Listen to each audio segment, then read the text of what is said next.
بسم اللہ الرحمن الرحیم۔ السلام علیکم ورحمۃ اللہ وبرکاتہ۔ ہم آپ کو حافظ اسلامک ٹی وی میں خوش آمدید کہتے ہیں۔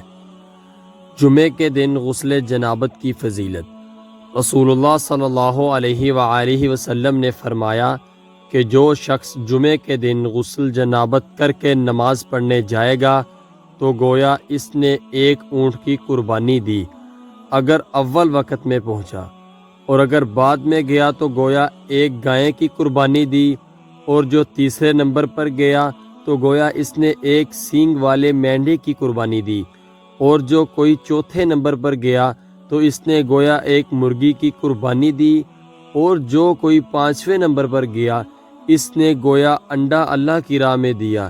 لیکن جب امام خطبے کے لیے باہر آ جاتا ہے تو فرشتے خطبہ سننے میں مشغول ہو جاتے ہیں۔ اس کی حدیث کا حوالہ ہے صحیح بخاری، حدیث نمبر 881۔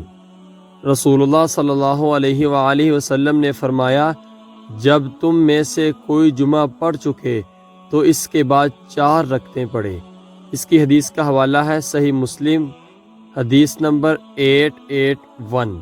اسے شیئر کرنا آپ کے لیے صدقہ جاریہ بھی بن سکتا ہے۔ اللہ تعالیٰ عمل کرنے کی توفیق عطا فرمائے، آمین۔